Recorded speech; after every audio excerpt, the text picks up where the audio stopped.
On va célébrer la semaine de la cuisine italienne, la 16e édition, et comme d'habitude, on fait quelque chose pour promouvoir la cuisine italienne, mais cette année, le thème c'est la durabilité. Donc, on a essayé de mettre ensemble la promotion de la cuisine italienne, mais aussi la possibilité de faire des choses qui sont bien pour le monde entier, c'est-à-dire.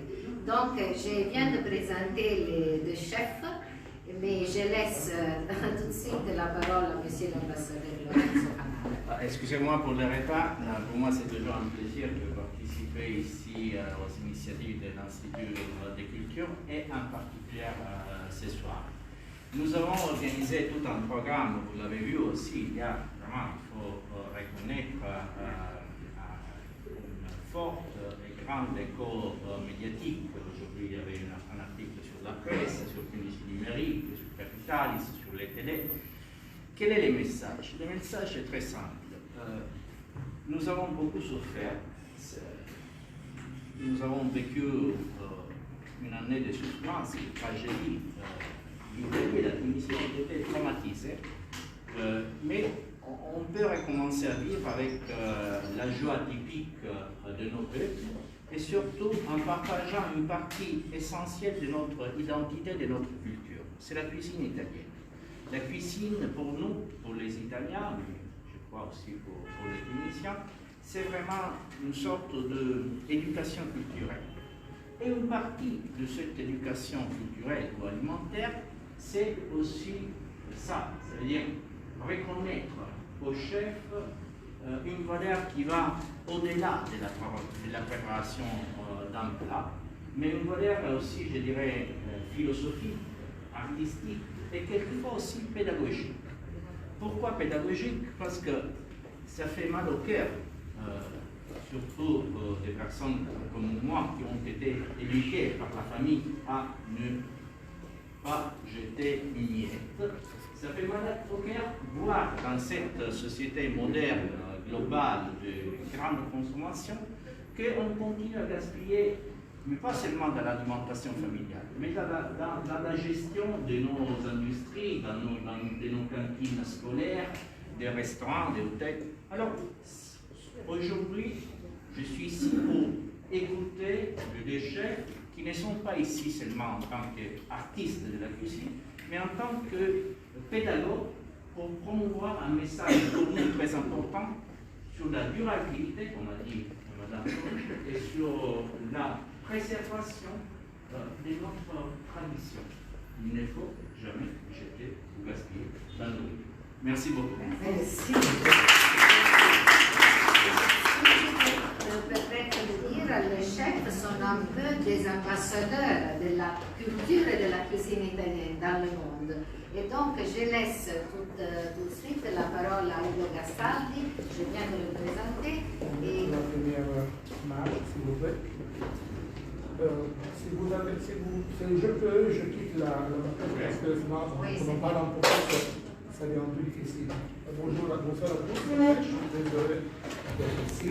Je vous remercie en première façon la Tunisie. On va écouter ce qu'on fait.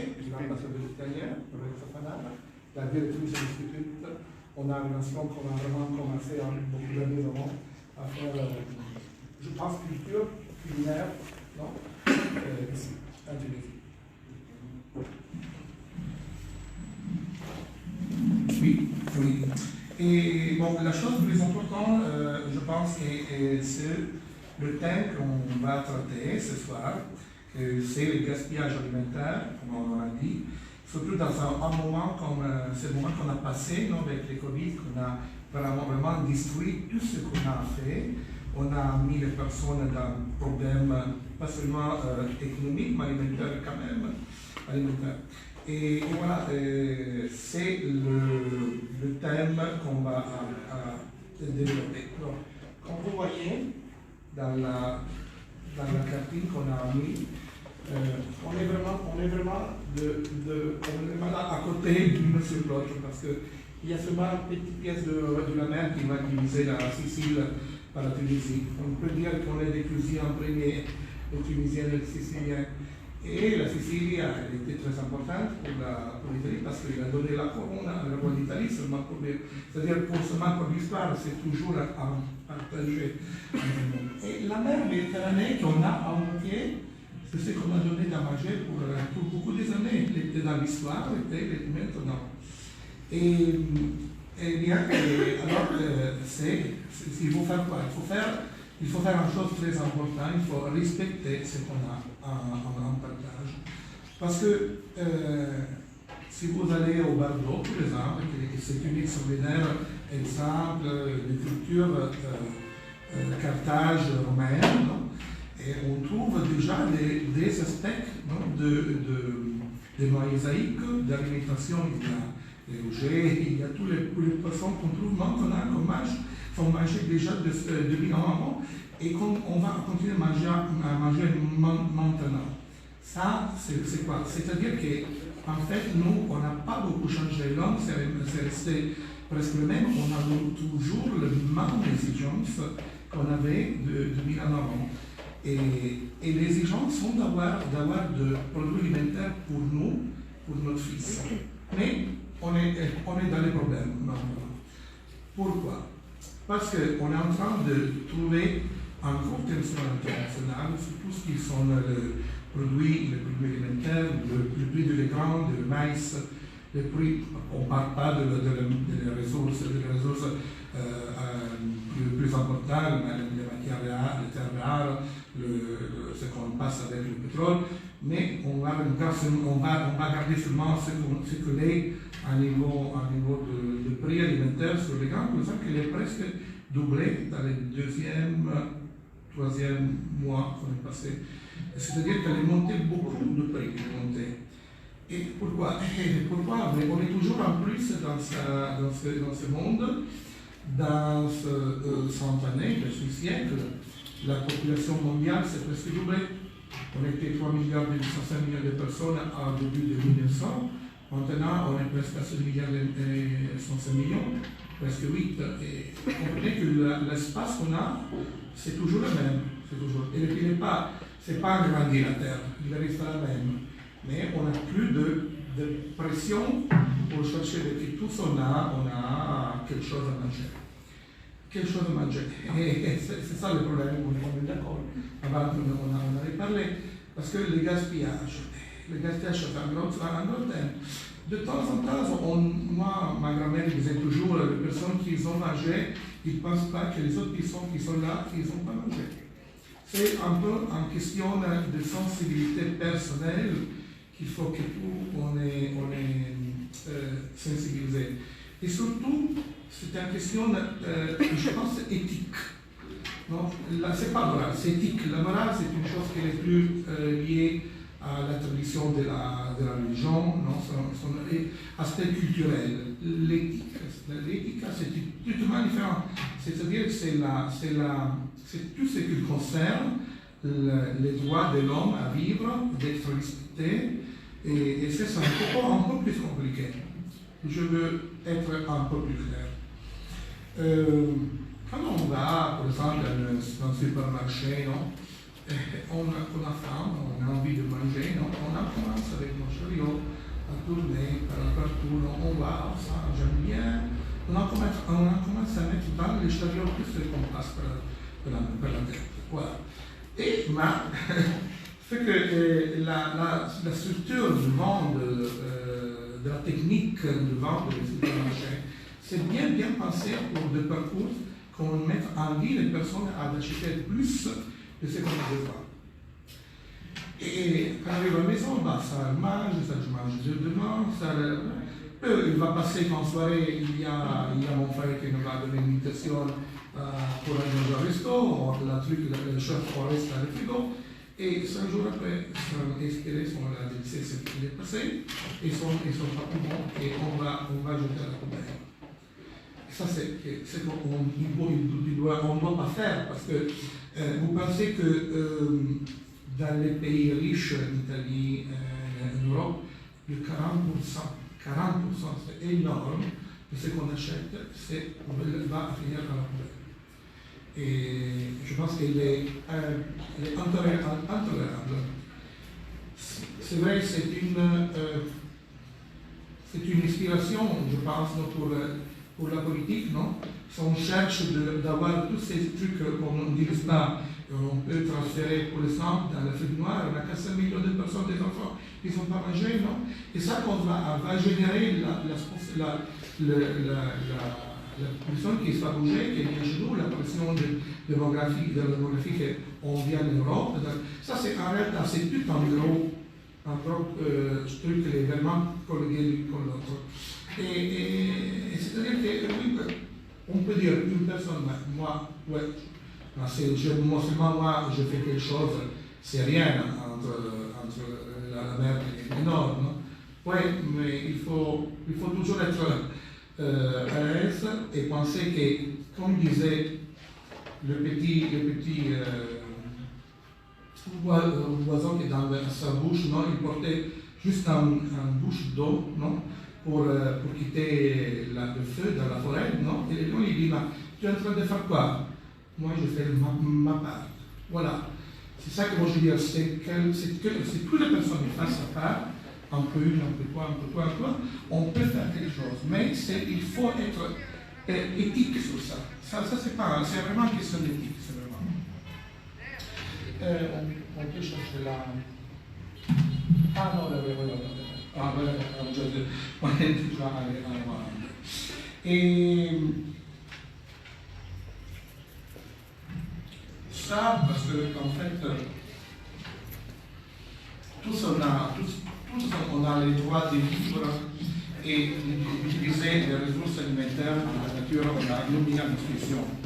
Mais tous, on a le même, le droit, il faut, de préserver ce qu'on a, pas seulement pour nous, mais seulement pour l'amour pour nos fils, non? En fait. Et la Tunisie, c'était pour moi un amour, je sais combien pour la cuisine, pour le food tunisien, au cuisine d'avant, on a fait beaucoup de choses ici. Je fais du travail pour l'hôtel Nouvelle du Lac, en tant que l'améliorer la qualité. Et j'ai connu une chose qu'on partage vraiment beaucoup avec les gens, c'est la il y a une cuisine qui est vraiment similaire, comme disait l'ambassadeur en fait, la cuisine méditerranéenne c'est reconnue comme patrimoine national de l'humanité et la cuisine italienne, mais la cuisine tunisienne c'est pas trop différent. On a les mêmes choses, et vous pensez que l'Italie c'est la première qui mange le petit peu de pâtes, non? 30 kilos chaque personne. Ma Tunisie, on est les deuxièmes des autres de passe, on vend 28 kilos. Dans toutes les familles tunisiennes, je pense qu'il y a une petite truc de passe, le macron, non? On l'appelle. C'est seulement la Tunisie, c'est la transformation tunisique de la parole maccheroni italien, c'est la pâte pour l'excellence, dans l'histoire de la cuisine, sont les spaghetti en réalité, les maccheroni. Dans la partie de la partie de Naples, en fait. Et bon, la chose qui me met toujours en réflexion, c'est que si vous allez, par exemple, ici à la Marsan, ou à Tunis, dans les marchés du poisson, non?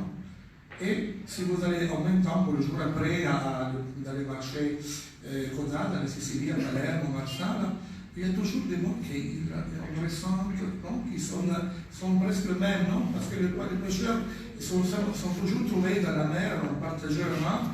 Et ça, c'est-à-dire qu'on est tous des frères, il ne faut pas regarder les autres comme pas des amis, mais on a tous les droits d'utiliser ce qu'on a, mais on a tous les droits de préserver ça. Et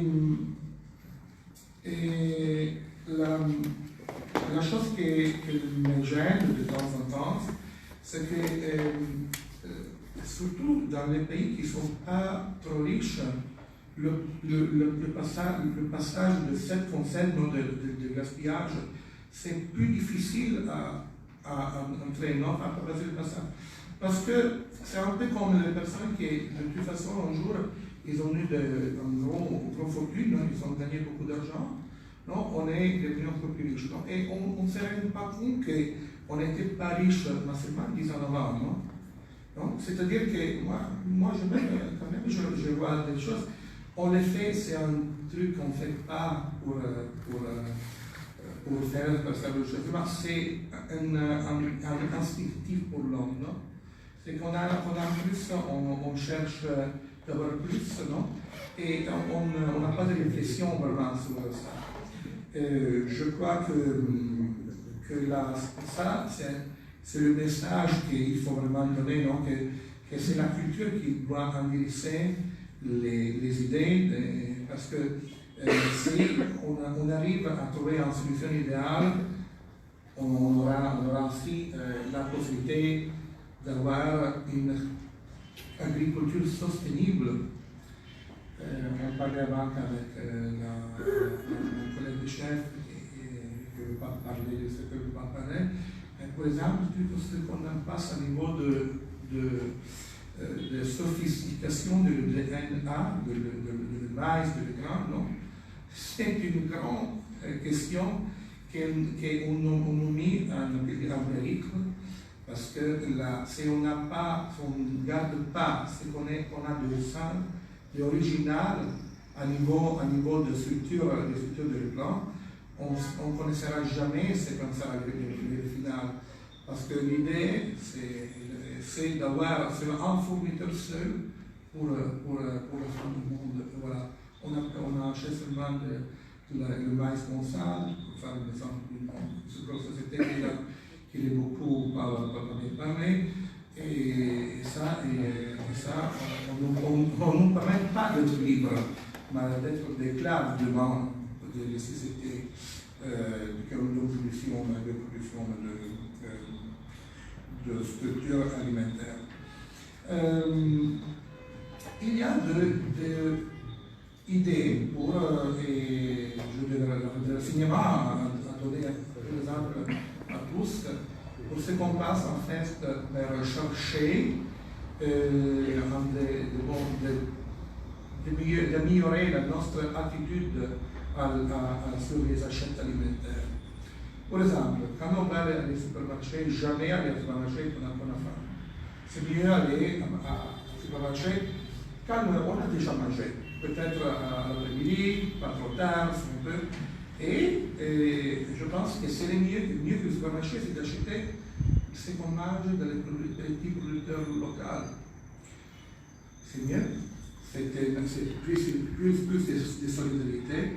L'argent reste sur le territoire, il reste ici parce que ça va donner une aide à lui, que c'est mon honneur.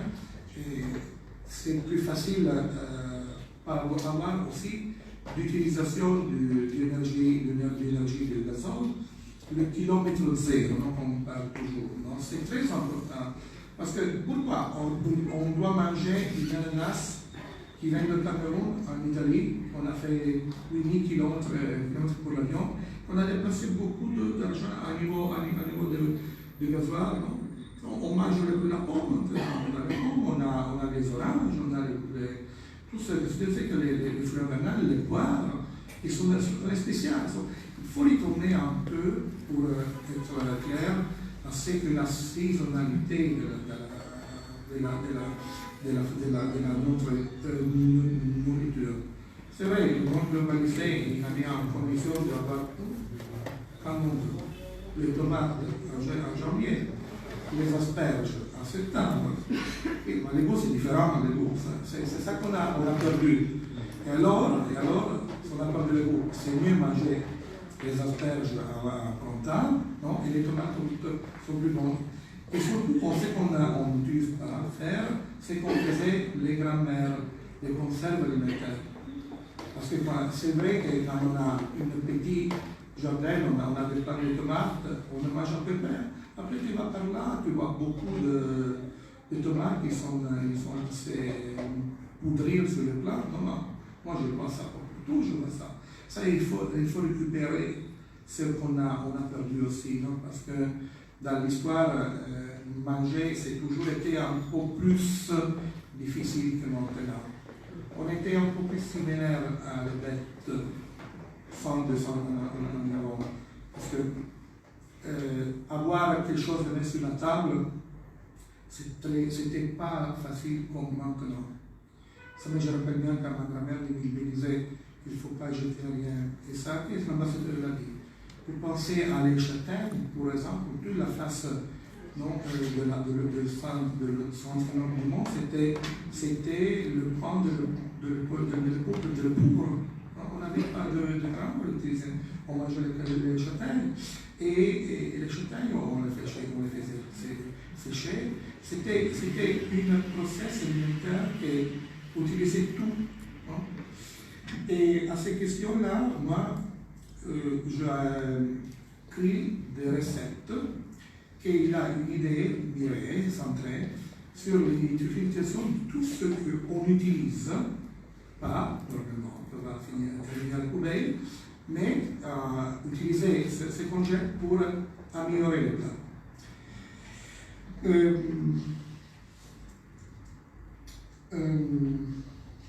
Comme ça, je vais passer la parole à mon collègue et après on parlera un peu des recettes et ça va laisser gestion pour tous. Merci. Merci. Je vais me mettre debout si ça ne vous dérange pas. Je suis plus à l'aise quand je parle. Micro. Oui, il est là. Normalement, il marche. Là, on va il marche. Oui. Ah, parfait. C'est parfait. C'est génial. Ah, merci. Voilà, on va mettre la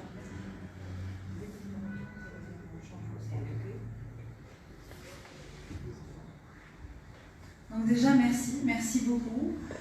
Ce sujet me tient énormément à cœur, la responsabilité de ce qu'on mange. Quand on parle de gaspillage alimentaire, rapidement avant de commencer mon slide, on parle de gaspillage avant que le produit n'arrive dans votre frigo ou sur votre assiette. Il y a un gaspillage d'abord parce que le produit est moche ou bien il n'est pas assez calibré, donc ça c'est le premier gaspillage au niveau des producteurs. Ensuite, il y a un gaspillage au niveau du transport. On peut le voir ici à Tunis, les voitures avec des tonnes de tomates et de carottes, celles qui sont en bas, elles sont foutues. Il y a le gaspillage au niveau des industries agroalimentaires, que ce soit au niveau de la transformation ou au niveau de la vente, et puis il y a le gaspillage des ménages. Pour vous donner une petite idée, en Tunisie et dans les pays en développement, on va dire ça comme ça, même si j'aime pas ce mot-là, on a surtout un gaspillage dans le transport, c'est-à-dire avant qu'il n'arrive chez les ménages. Mais on est en train de se rattraper d'une manière considérable et aujourd'hui, les ménages tunisiens gaspillent tout autant. Donc, avant toute chose, je vais commencer par vous dire qu'est-ce qui risque de nous arriver si on ne prend pas conscience de l'ampleur que cela est en train de prendre. Donc, ceci est un steak sans viande. Donc, il est entièrement conçu en laboratoire, donc il donne la sensation de manger de la viande. Il est fait à base de protéines végétales à laquelle on va rajouter des additifs, on va rajouter des colorants, on va rajouter de la matière grasse et on va vraiment donner l'impression de viande. On dit que c'est plus éthique parce qu'elle ne nécessite aucune vache, donc il n'y a pas de cruauté animale. Et on dit que c'est mieux pour l'environnement parce que pas de vache. Pas d'élevage, pas de consommation d'eau, pas de gaz à effet de serre. Et donc, on évite énormément de choses. C'est très, très, très sérieux. C'est sérieux au point où le marché estimé du steak high-tech par Barclays est de 140 milliards de dollars en 2030, soit 10% du marché. C'est énorme. Et ça vient. Ça vient pourquoi? Parce qu'aujourd'hui, c'est les startups de la Silicon Valley qui s'y intéressent. Il y a des startups aujourd'hui qui s'appellent, par exemple, il y en a une qui s'appelle Beyond Meat. Elle a été introduite en bourse en 2019, valorisée à 7 milliards de dollars, et elle compte parmi ses bailleurs de fonds Bill Gates, Google et Jay-Z, le mari de Beyoncé. Donc voilà, grosso modo, si on ne réagit pas, la solution qu'on nous propose pour lutter contre les ravages de l'élevage intensif serait donc de consommer encore plus. Qui plus est, des produits vendus par des laboratoires de la Silicon Valley et dont les enjeux financiers seraient contrôlés par Google. Donc, est-ce que vous êtes prêts à laisser tomber vos agriculteurs locaux aujourd'hui pour avoir à rendre des comptes à Google, à Bill Gates et à Jay-Z sur ce que vous allez manger? Ça arrive, c'est bientôt. Ces gens-là et ces boîtes-là, ils ont aujourd'hui parmi leurs clients tout ce qui est Burger King, McDonald's. Ils surfent sur la vague du végétarien, du végétalien. Ils surfent sur énormément de vagues et ça va arriver. En 2030, on sera tous de toute manière habitués à avoir ce genre de choses arriver dans notre assiette. D'autre part, j'aimerais vous montrer un peu les chiffres du gaspillage alimentaire par an. C'est-à-dire qu'on nous dit qu'il y a un problème. Moi, ce que je ne trouve pas logique, c'est qu'on nous dit qu'il y a un problème de surconsommation, d'élevage intensif, mais d'un autre côté, un tiers de la nourriture produite est gaspillée. Donc 1,3 milliard de tonnes de nourriture gaspillée. C'est 1000 milliards de dollars qui sont gaspillés en nourriture, c'est énorme. Donc voilà, on a les fruits et légumes, les poissons, les céréales, les produits laitiers, et la viande et la volaille. Aujourd'hui, tout ça part à la poubelle. De l'autre côté, il y a les chiffres voilà, tout ça part là. Et ensuite, il y a les chiffres de la faim dans le monde. Et il y a quand même 40% de la population mondiale qui ne peut pas se nourrir convenablement. Et aujourd'hui, on nous propose, grosso modo, des solutions industrielles. Alors qu'en fait, la solution, elle est vraiment extrêmement simple. On pourrait vraiment nourrir tout le monde en produisant moins, en consommant moins et en étant responsable. Donc, quand je parle de responsabilité, je parle forcément d'éviter le gaspillage. Comment éviter le gaspillage? Moi, aujourd'hui, je vous propose des comportements très simples à adopter. Éviter le gaspillage, privilégier les circuits courts, privilégier les fruits et légumes, consommer moins de viande. Alors, je reviens sur éviter le gaspillage, je vais vous donner 4 astuces. La première astuce, on en a déjà parlé, c'est tout simplement prendre une demi-heure, ne serait-ce qu'une demi-heure par semaine, où vous allez écrire tous vos menus de la semaine. Lundi, c'est des pâtes, mardi, c'est un couscous, mercredi, etc., etc. En fonction du nombre de personnes que vous avez à la maison, vous allez avoir besoin peut-être 4 tomates le lundi, même si ce n'est pas la saison des tomates, 4 courges le lundi, 2 pommes le mercredi, et vous allez acheter exactement ce dont vous avez besoin. C'est très simple, ça vous fait des économies d'argent. Vous avez les courses, vous ne vous posez plus aucune question sur qu'est-ce que je vais faire à manger aujourd'hui, vous savez ce que vous allez faire et vous gaspillez moins. Ça, c'est la première astuce anti-gaspillage que je fais franchement et qui m'a changé la vie d'une manière considérable. Il n'y a rien qui traîne dans le frigo et c'est tant mieux. La deuxième chose, c'est s'intéresser à ce qu'on consomme. Par exemple, une carotte, eh ben on mange tout dedans. La chair, on peut en faire des chips, c'est excellent, les chips de chair de carotte. La peau, on peut en faire des chips. La chair, on connaît très très bien qu'est-ce qu'on peut en faire. Et puis même les fans, la partie verte des carottes, c'est une herbe aromatique qui est excellente. Donc tout se mange. Pareil pour le poireau, pareil pour à peu près tout. Même la pomme de terre, eh ben, aujourd'hui on peut manger les épluchures de pommes de terre, c'est très bon, pareil en chips au four, etc. Le chef peut vous donner plein de recettes aussi. Ensuite, bien sûr, recycler les restes. Donc dans votre petit menu, vous savez par exemple que jeudi, vendredi, eh ben, en fait on va recycler ce qu'on a mangé lundi, mardi, rendre ça ludique, impliquer les enfants. Ça je rajouterai ça parce que c'est très important, parce que les steaks végétaux et autres problèmes environnementaux, c'est eux qui vont les subir. Donc il faut absolument les impliquer dans notre démarche, parce que c'est eux. Nous, on n'a pas eu la chance en fait d'être sensibilisés à ça. C'est pour ça qu'on a fait du grand n'importe quoi. Eux aujourd'hui, c'est eux l'avenir, et la planète c'est pour eux qu'on laisse. Donc il vaut mieux les impliquer dans des jeux de choix, de recycler par exemple les aliments. Et enfin, la dernière astuce pour lutter contre le gaspillage, c'est le compost. On peut toujours tous faire ça, c'est-à-dire essayer un peu à la maison de s'amuser à faire comment est-ce que je vais faire pour que cette poubelle, il n'y ait plus rien. En Tunisie et en Italie aussi, il y a des entreprises aujourd'hui qui peuvent venir récupérer vos plastiques. Vous faites du compost avec de l'organique et amusez-vous à essayer d'avoir la plus petite poubelle au monde Pourquoi? Parce que aujourd'hui, nous, on a ce geste simple de venir jeter quelque chose à la poubelle. C'est très facile pour tout le monde de faire ça, et ensuite on met tout dans la grosse poubelle. Et après, ça va où, en fait? Ça va où, tout ça, en fait? C'est en train de s'entasser, et une grande partie de la planète se transforme en énorme déchetterie.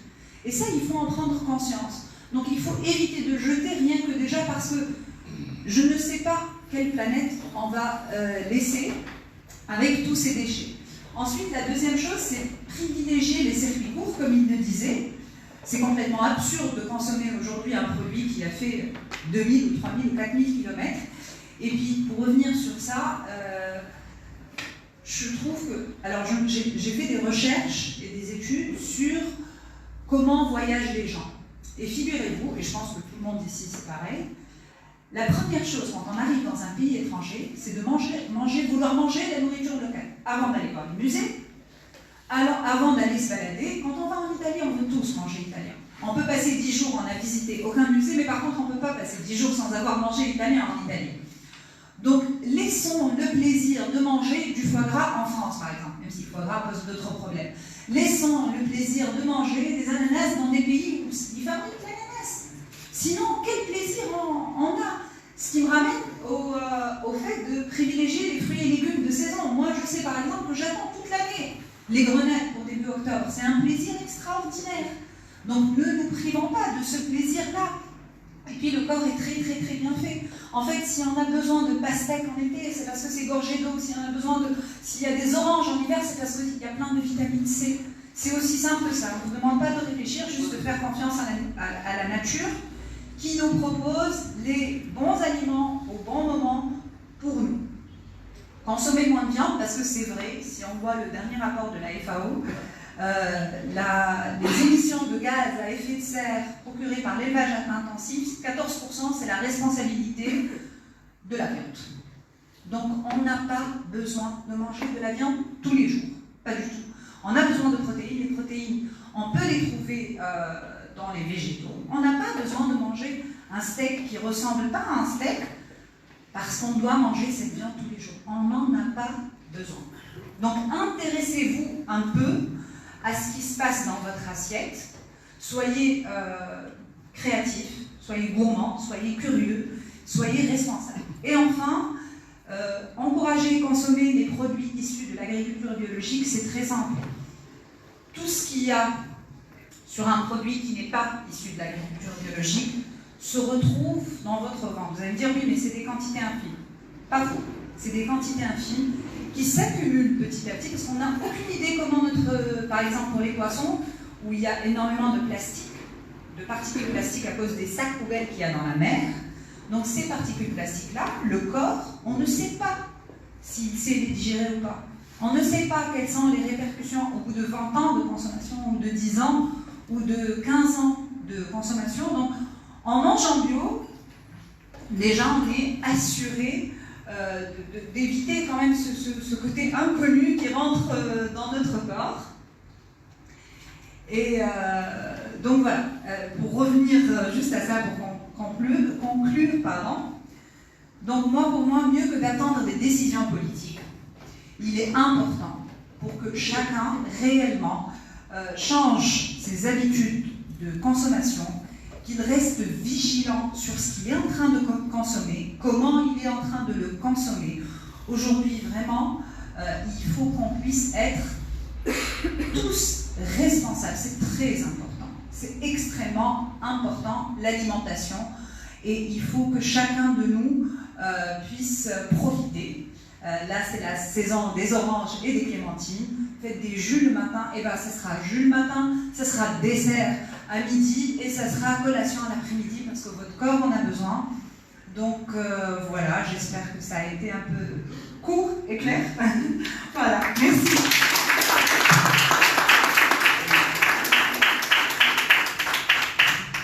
En fait, notre chef tunisien c'était très précise, je vous remercie. Et je voulais encore dire des choses qui sont importantes à un moment donné. La première chose, c'est à niveau du changement climatique à niveau mondial. On a vu l'Italie de Joran, on a vu la COP26 à Glasgow. Et voilà, et on a pris des décisions, moi je pense que ce sont des décisions pas assez confortables pour nous. Pourquoi? Parce qu'en fait, nous on ne s'en rend pas compte que tout ce qu'on disait, non, c'est si on va acheter de l'ananas à 10 km de distance pour le manger à Rome, à Kyrène, on va dépasser des réseaux stratégiques, non? Mais il va aussi à poser dans le monde ce qu'il faut faire, le CO2, non?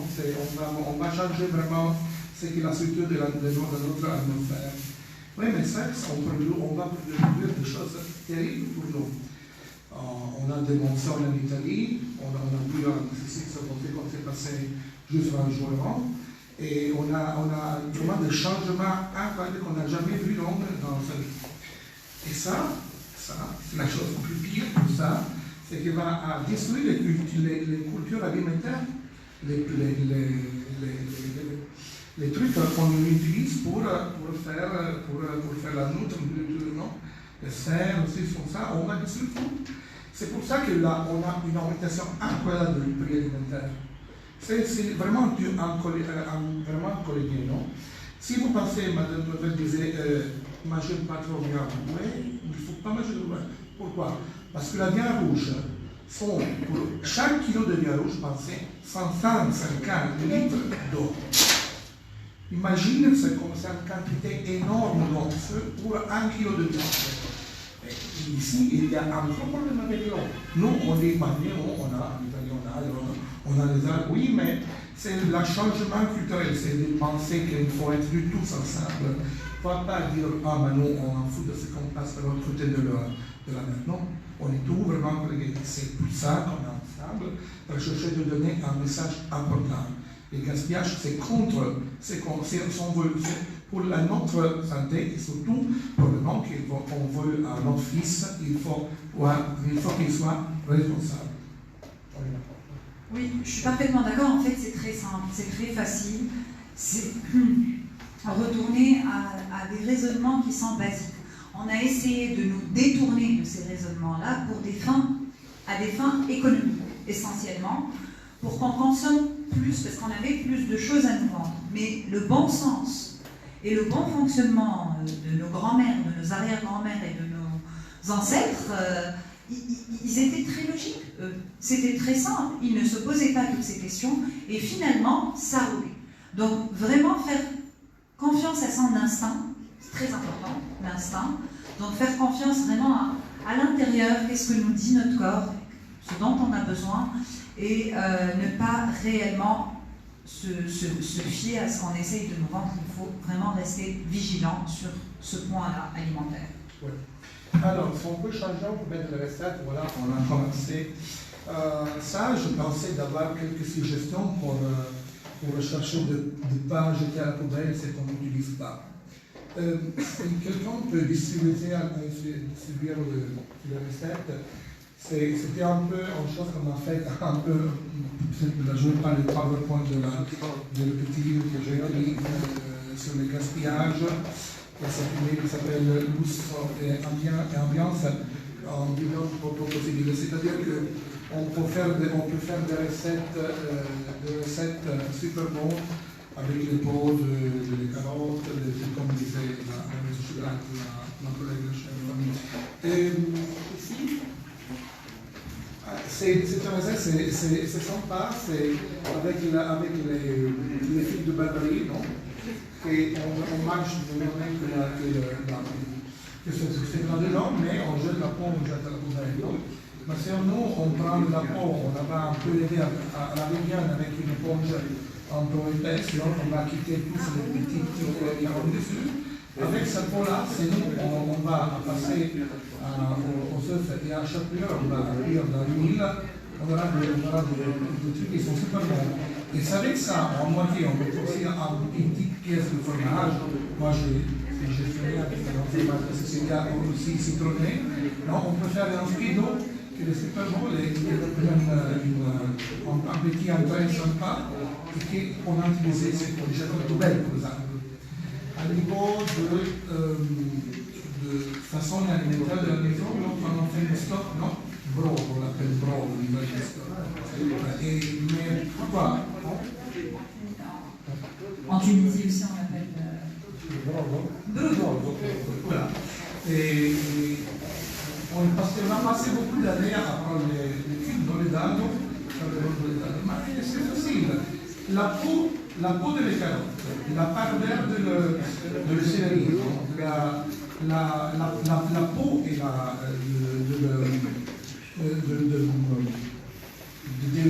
des oignons, on peut faire un brodo qui est super bon avec tout ce qu'on met là dedans. On n'a pas besoin d'autre, on n'a pas besoin. Après, il faut être sûr que tout ce qu'on met dans une casserole avec l'eau, il va bouillir et il va tuer tout ce que les micro-organismes. Et c'était, on va filtrer, s'il y a aussi encore de présence de terre dedans, on peut la quitter sans souci. C'est seulement une question mentale, non, il faut la pousse sur l'eau, oui, il faut être sûr qu'on va passer ça dans un 7 degrés, c'est qu'on a dedans, il a plus de santé ça que la pomme et manger comme ça, parce qu'on a utilisé beaucoup de chimie, comme on disait avant, non? C'est mieux manger quelque chose de la pomme. Le problème, c'est que les personnes, ils veulent toujours les trucs qui sont super bons. Moi, j'ai fêté 5 années aux États-Unis en tant que chef de café Milano. Mon collègue disait la qualité du marché américain, c'est incroyable, c'est top, c'est impardonnable avec les autres. Oui, c'est vrai, parce que c'est faux. C'est tout fait avec un gros dépense de phytofarmes.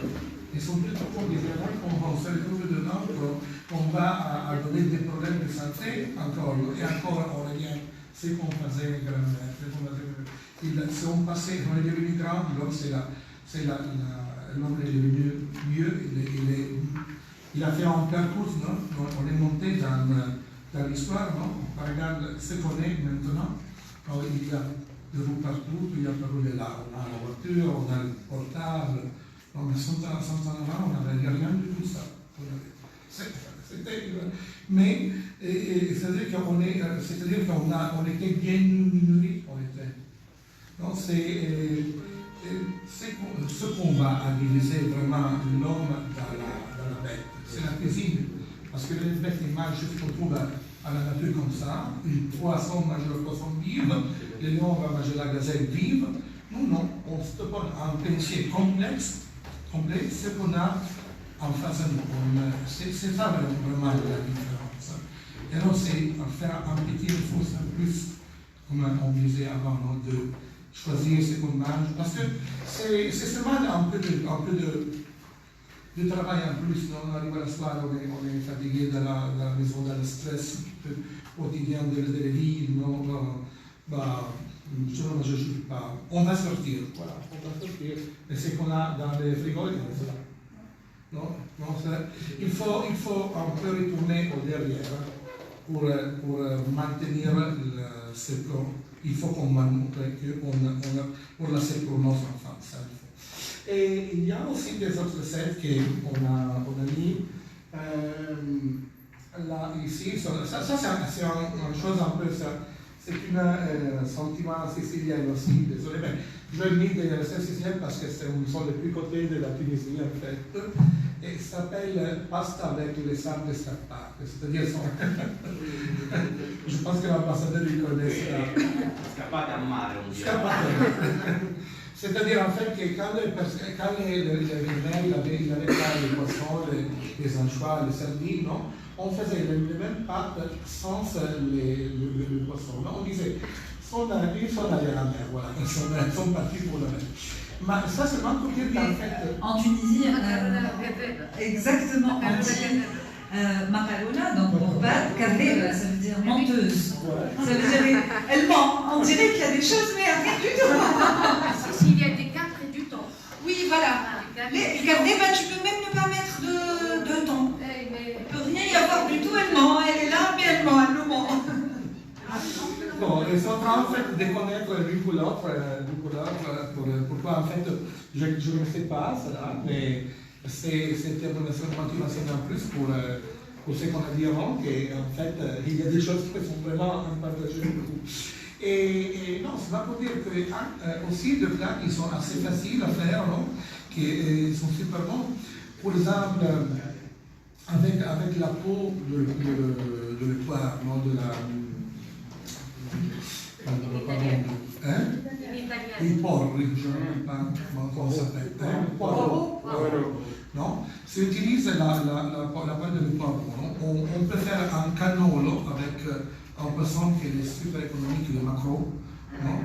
Et avec la cuisine à basse température, on peut faire une cannolo qui est un plat, on peut dire entre guillemets étoilé, mais qui s'est réalisé avec ce qu'on jette et avec le poisson plus pauvre de la mer. Donc c'est ça qu'on cherche, la vraie cuisine, je pense que vous êtes d'accord, et du cœur, non? C'est sûr, on utilise de la rouste, non? Les crevettes rouges, le caviar, la truffe. Maintenant, on est dans la période de la truffe, non? On va manger la soirée, un dîner extraordinaire. Oui, c'est vrai ça. Mais c'est trop facile, non? Oui, complètement. On est d'accord qu'on sait bien, non, chercher des... Je pense que c'est une responsabilité quand on commence à s'intéresser à l'alimentaire et qu'on fait à manger aux gens. Moi, pour ma part, je fais des émissions culinaires, donc j'ai une responsabilité envers les gens pour justement, très vite on comprend, quand on s'intéresse à tout ça, qu'il y a quelque chose qui ne va pas bien du tout, en fait, dans le monde, dans les supermarchés, que tous ces légumes sous plastique, tous ces légumes qu'on consomme toute l'année, que tout ça ne va pas bien du tout. Et comme nous, on fait un métier du cœur, en fait, et de l'instinct, et quelque chose qui sort de l'intérieur de nous pour partager avec les gens. Donc, on est les premiers révoltés, en fait, et on est les premiers, c'est ce que j'expliquais. Moi, j'ai eu une formation gastronomique, j'ai fait l'Institut Paul Bocuse, j'ai travaillé chez Alain Ducasse au Plaza Athénée à Paris, et après, j'ai tout arrêté. Je ne veux pas de ça, en fait. Je ne veux pas de ce monde-là, je ne veux pas de cette cuisine bling-bling, de cette cuisine, c'est vrai, 3 étoiles Michelin, c'est vrai que c'est excellent, c'est extraordinaire, mais il y a un gaspillage de fou, parce que pour tailler la pomme de terre à la forme parfaite, ou pour avoir un jus de viande, par exemple, le jus de viande, on a un gaspillage derrière dans les palaces et dans les restaurants triplement étoilés, surtout, on jette après. Il y a d'autres restaurants qui réutilisent, mais généralement, dans un jus de viande, la viande est jetée. Elle n'est utilisée que pour récupérer les sucres de viande. C'est uniquement pour ça. Toute la partie charnue de la viande, elle est jetée à la poubelle avec les légumes et avec les aromates. C'est un scandale pour moi. Et donc, j'ai décidé de tout arrêter et de revenir ici parce que, encore une fois, c'est un métier que je fais avec le cœur et avec l'instinct. Et j'avais besoin d'être sur cette terre-là. Parce que c'est la mienne, tout simplement. Et donc, j'ai décidé de revenir et de m'éloigner de tout ça. C'est pour ça qu'aujourd'hui, j'essaie, à travers mes émissions, ou l'influence que je peux avoir sur Internet et tout ça, de faire passer un message de réelle responsabilité, de manger mieux, de faire connaître aussi nos agriculteurs, nos produits, le terroir tunisien, l'importance aussi, parce qu'il faut se reconnecter à ces choses-là. Parce que comment, en fait, comment on va faire pour manger plus responsable? Il faut se reconnecter à notre terre, il faut réadapter nos recettes, que ce soit les recettes traditionnelles italiennes ou tunisiennes. Ce sont des recettes pleines de bon sens qui nous correspondent, qui correspondent à notre terre, qui correspondent à nos besoins. Donc il faut se reconnecter avec tout ça. Et je pense que nous, on est des agents pour reconnecter justement, pour faire transmettre ce message alimentaire de manière concrète. Comment passer des chiffres et tout ça à comment faire au quotidien. Donc voilà, je vous ai donné tout à l'heure quelques astuces. Après, à nous aussi de vous donner les recettes, le contenu, les personnes à aller contacter. Et voilà. Oui, je veux seulement dire encore une chose, en fait, que mon travail dans les derniers temps s'est concentré dans ces concepts-là. Moi aussi, je viens de l'expérience gastronomique. J'ai vu, surtout en France, qu'il y a beaucoup de gaspillage pour faire une sauce comme sauce de fruits de mer. On utilise seulement ce qu'on reste les jours et puis on reste en jette. Moi, j'espère, dans mon travail, de faire quelque chose qui est le même bien, mais pas, je déteste ça, je déteste. Pour faire un jus de viande, en fait, Vous savez qu'il faut avoir 8 kg d'os et de viande pour avoir 1 litre de jus de veau. C'est incroyable la quantité qu'on utilise pour la cuisine qu'on dit gastronomie. La gastronomie, c'est-à-dire, c'est toujours comme disais moi, on est devenu riche, oui, on a perdu la responsabilité sociale, mais sont les classes riches qui sont les classes qui doivent passer le message. Sont les personnes qui ont de culture, qui ont vu des études, il faut qu'ils comprennent ça et qui sont les ambassadeurs de les concepts. Et c'est pour ça que moi, dans mon petit travail, je cherche de faire passer le message. Ici, dans mon restaurant, on mange tout. On mange la peau, on mange les os, on mange aussi par exemple, avec les anchois. Non? Quand on va quitter la tête avec l'esclaviste, les anchois. Avec les listes de l'os, si vous le passez à la farine, vous le passez à l'huile, on peut faire des chips. Ils sont super. Ils sont super bons, ils sont sympas. Et bon, on n'a jeté rien. Et on a mangé tout de l'anchois. Ça, c'est ce qu'il faut faire.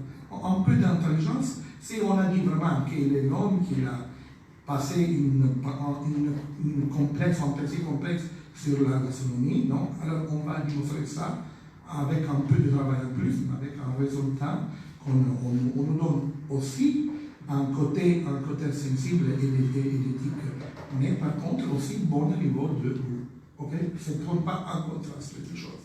En tout cas, pour finir, pour ma part, la seule chose que je vous demande à tous, c'est aujourd'hui, même si peut-être on a donné beaucoup d'informations, etc., c'est des choses qui nous tiennent à cœur. Et c'est juste d'en parler. Si vous avez des enfants autour de vous, parlez-en avec eux.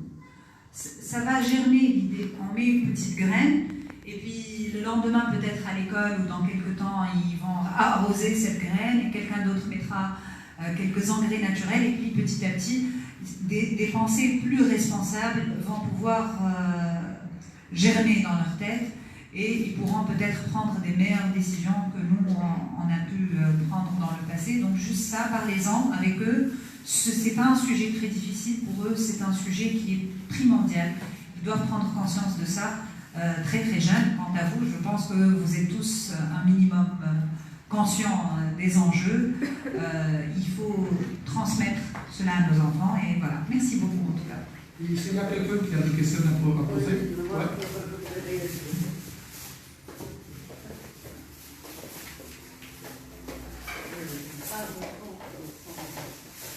Je suis d'accord avec vous pour limiter le gaspillage, mais je pense que ce que vous avez développé ici, notamment les steaks, etc., c'est vrai, c'est la tendance mondiale, et on peut dire que de toute façon la consommation, j'ai du mal à reconnaître mon pays, dans le sens où, moi je suis spécialiste consommation et je travaillais beaucoup sur la diète méditerranéenne. Et donc, je perçois les choses différemment.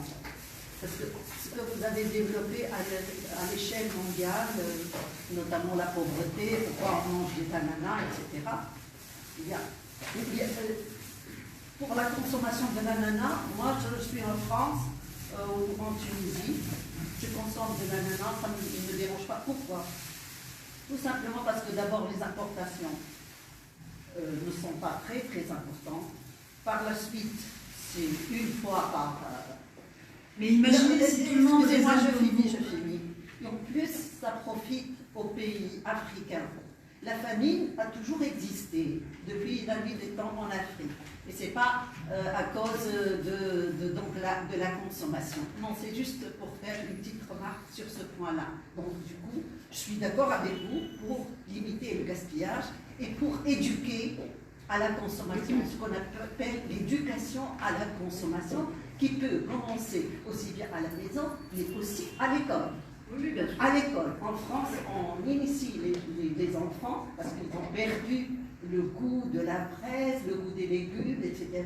Il y a des séances à l'école où on réhabitue les enfants à déguster l'orange, à déguster la carotte, à déguster les légumes et les fruits. La deuxième, donc, moi j'ai travaillé beaucoup sur la Tunisie. Et donc, quand vous dites gaspillage en Tunisie, d'abord la Tunisie, c'est pas Tunis. Hein. Moi, je connais Tunis, je connais mon pays, les régions. Et les week-ends, je vais dans les régions et je vais dans des familles. Je cherche tout pour m'inviter, enfin pour atterrir, on va dire, et je regarde. Les gens ne gaspillent pas. Ne gaspillent pas d'abord parce que le niveau de vie, il est tel. Par la suite, ce qu'on achète, on le mange. Et vous connaissez bien le couscous avec les fans de espèces, de carottes, etc. Donc les gens valorisent. Je finis. Juste, il y a le gaspillage du pain en Tunisie. Ça, c'est vraiment... moi, quand je vois ça, je n'en reviens pas. Mais j'ai essayé, parce que moi, j'ai essayé toujours d'enquêter, de voir pourquoi. Le pourquoi des choses. Parce que le pain, il est très mal travaillé. Du coup, le lendemain, vous avez un pain qui est immangeable, on va dire. Voilà. C'est pour ça, donc, et les gens, donc j'aide le pain. Je suis d'accord avec vous que le Tunisien doit réapprendre, peut-être, ou apprendre à gérer ses amphis, parce qu'il doit aller à contre-courant de l'incitation à la consommation, la frénésie à la consommation.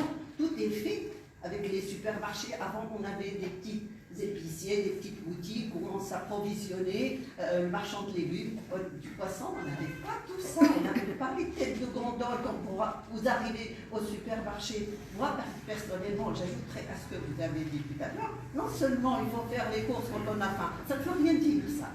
Il faut déjà se dire, moi je vais plus loin. Apprendre, c'est-à-dire connaître son corps. Même le petit enfant, il doit connaître son corps, ses besoins, pour qu'il ne grossisse pas, ses besoins, et par la suite, on va acheter. Acheter ce qu'il faut. Donc, il y a ça, et donc apprendre à évaluer ses besoins pour les satisfaire. Merci beaucoup pour votre intervention.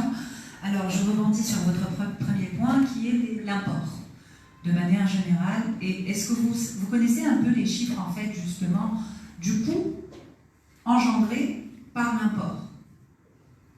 C'est-à-dire le coût pour la planète, mais aussi le coût même pour le producteur. Il n'est pas forcément gagnant parce qu'on leur impose, vous avez parlé des pays africains, et qu'en fait, en important des ananas, on va les aider. En fait, ce n'est pas aussi simple que ça, parce qu'on leur impose un certain prix, un certain quota, et ils se retrouvent presque le couteau sous la gorge avec ces importations-là, alors que le coût pour la planète est vraiment extraordinaire. C'est un des coûts les plus importants en termes de pollution. Et honnêtement, moi, je reste convaincue. Moi, ça me fait plaisir, en fait, de consommer les produits locaux dans la terre dans laquelle je suis. Après, c'est personnel. Moi, j'adore manger en Tunisie les produits tunisiens. Et quand je vais dans d'autres pays, c'est un kiff d'aller manger ces produits-là. Maintenant, pour ce qui est du gaspillage alimentaire en Tunisie. Peut-être que vous n'étiez pas là au début de mon intervention, où j'expliquais qu'effectivement, en Tunisie, le gaspillage alimentaire se faisait surtout et essentiellement au moment du transport des ingrédients. C'est là où se passe, plus que chez les ménages, effectivement, parce que en Tunisie, à part les grandes villes, dans les ménages, on évite, on ne peut pas se permettre de gaspiller. Mais par contre, pendant les transports, on a énormément de gaspillage, on a des manquements extraordinaires, que ce soit de la chaîne du froid ou bien tout simplement du transport ça, je suis d'accord avec vous. Des marchandises. Je voilà. confirme. Donc j'avais dit effectivement, d'ailleurs, tous les pays en voie de développement, le gaspillage se passe à ce moment-là, il se passe même avant chez le producteur, parfois parce qu'on n'a pas les moyens de lutter contre un certain nombre de parasites, naturellement, contre un certain nombre de parasites. Le gaspillage des ménages, il est propre effectivement aux pays occidentaux, mais on a aussi un gaspillage des ménages qui va grandissant dans les grandes villes, et du moins, pour moi en tout cas, c'est beaucoup plus simple de donner des conseils. Je me trouve plus légitime de donner des conseils à des ménages que de réorganiser le transport des fruits et légumes en Tunisie. Voilà, tout simplement. Il y a des choses qui ont été faites. Hein. Il y a des années et des années, par exemple, le calibrage en Tunisie. Moi, je peux vous dire, j'ai travaillé sur le calibrage. Et pourtant, on ne l'applique pas. Pourquoi on n'applique pas le calibrage des fruits, des légumes, etc. Pourquoi? À votre avis? Il y a plein de choses, plein de textes, plein de choses qui ont été réorganisées. Il y a même le circuit de distribution aussi. Il y a plein de choses. Mais bon, pour mettre en pratique, il faut satisfaire le demande. Et puis, voilà.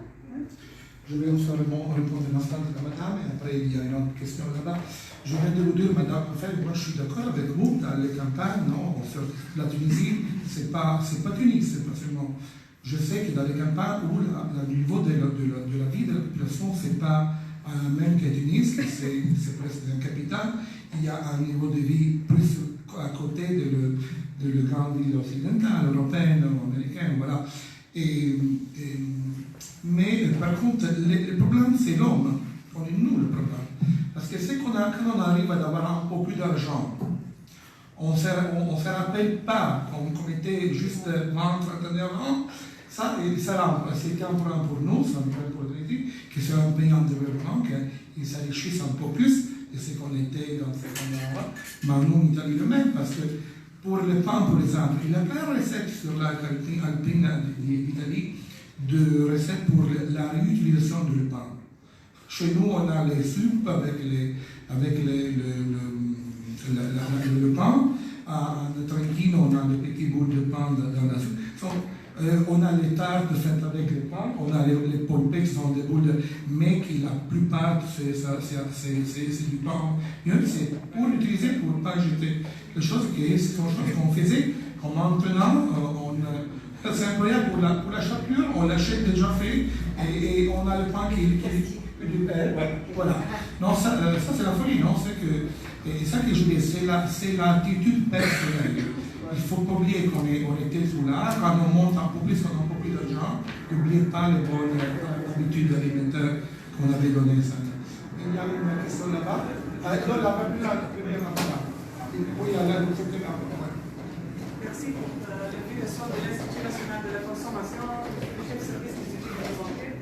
Je vais annoncer quelques chiffres suite à l'enquête qu'a fait l'Institut national de la consommation sur le gaspillage alimentaire et le gaspillage de pain. Donc 5%. Dans quelle année cette enquête? Elle est en 2017. Oui, parce que 5% de gaspillage. Nous, madame, on a fait aussi un Rouge 2 en 2019. On a trouvé presque le même taux de gaspillage, c'est à l'entour de 4,7%. C'est à l'entour de 4,7%, donc il est presque le même.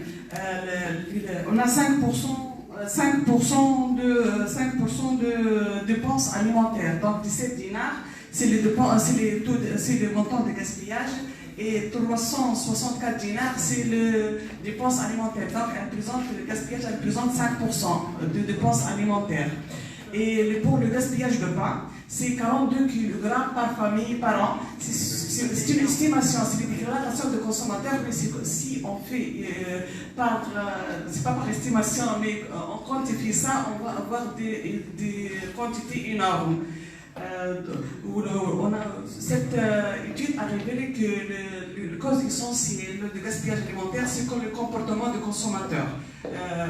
Je remercie le chef pour les astuces que vous donnez.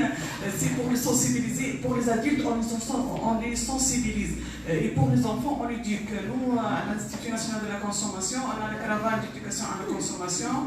Il y a un thème dans ce caravane, c'est l'éducation pour les enfants contre le gaspillage alimentaire. Je peux demander au chef dans leur émission télévisée de donner des astuces de lutte contre le gaspillage. Nous, à notre niveau, à l'Institut, on fait une squad de sensibilisation pour la lutte contre le gaspillage alimentaire. Je vous remercie encore. Merci. Il y a le monsieur. Il y a les questions face à Facebook. Je trouve que le sujet est très intéressant. Moi, regardant la société tunisienne, son comportement, rien que de voir la société tunisienne dans un hôtel ou l'agence d'hôtel pour les Toulousains. Regardez un petit peu ce qui reste dans les assiettes, dans les plats. Regardez dans les restaurants. Moi, je pense que c'est une question d'éducation. Moi, je me rappelle quand j'étais petit, père me disait, tu mets dans ton assiette ce que tu voulais. Mais attention, tu ne dois rien laisser dans l'assiette. Tu n'as pas le droit de jeter. Et ça reste gravé. Mais l'initiation, comme je suis d'accord avec madame, c'est dans la famille au début, c'est dans les écoles mais il y a des gens qui ont de l'argent et c'est l'éducation qui fait des oui. Parce que, en fait, malheureusement,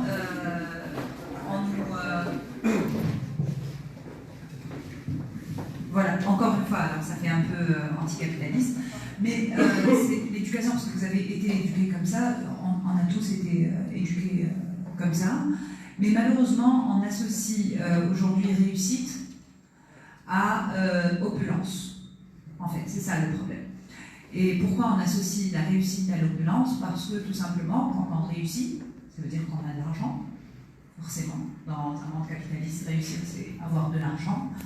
Et avoir de l'argent, eh ben, c'est dans l'intérêt de tout le monde de consommer. C'est-à-dire que pour les gens qui ont des choses à vendre, on va essayer de vous pousser à consommer de l'argent en disant tu veux montrer que tu as réussi, eh ben, va dans un hôtel all inclusive et puis remplis ton assiette et puis mange et laisse le reste. Et ça, comme ça, tu montres que tu réussis. C'est pour ça que c'est pas uniquement alimentaire, l'éducation, c'est pas uniquement ne pas gaspiller, mais expliquer toute une mentalité derrière, même le jour où ces personnes sortiront des campagnes, réussiront, j'espère vraiment, même si c'est compliqué, et qu'ils iront en ville, il faut qu'ils continuent à avoir une attitude responsable, et il faut pour cela valoriser ce genre de discours, il faut le valoriser. Vous disiez, ça ne les concerne pas, ceux qui sont dans la campagne, si ça les concerne. Parce que si un jour eux, ils ont de l'argent, il faut qu'ils réalisent ça avant. Et il faut qu'ils restent dans le raisonnement. Ils savent que ce qu'ils faisaient était juste, que manger les produits qui sont tout autour d'eux, c'est juste. Et que l'autre, c'est pas juste. Parce que sinon, les gens qui, aujourd'hui, ont de l'argent, vont les convaincre de consommer plus, de consommer au maximum. C'est dans l'intérêt de toute la société qu'ils consomment et qu'ils jettent. Donc oui, effectivement, l'éducation est très importante et la sensibilisation à ce genre de gaspillage, même chez les gens qui ne sont pas aujourd'hui gaspilleurs, entre guillemets, parce qu'ils ne peuvent pas se le permettre. C'est pas sûr que s'ils pouvaient se le permettre, ils ne seraient pas gaspilleurs. Donc il vaut mieux éduquer tout le monde, à commencer effectivement par les enfants. Justement, pour terminer, il y a encore une chose, en fait, moi je veux dire, vraiment, c'est un appel, non, à tous. Moi je pense que les personnes ici, c'est un peu, je ne connais pas l'ambassadeur, sa femme, la directrice, c'est un peu la part bonne, la part qui est responsable de la musique ici, qu'on a la sensibilité, non, à ces questions-là. On est ce qu'on dit l'élite culturelle, non? C'est ça, le message de l'élite, il faut qu'il passe à l'autre. C'est, voilà, l'argent, c'est pour tous, on est dans une société qui va progresser avec le transport, avec le merchandise, et tout ce qu'on veut. Mais le message, c'est qu'il faut rester éthique. L'éthique, c'est la chose, et la responsabilité de l'élite culturelle, c'est de faire passer ce message-là. On est ici pour ça. J'espère que tous ont fait, comme disait la part, un petit part, mais c'est tous on fait vraiment un petit part. On peut peut-être trouver la solution. Merci.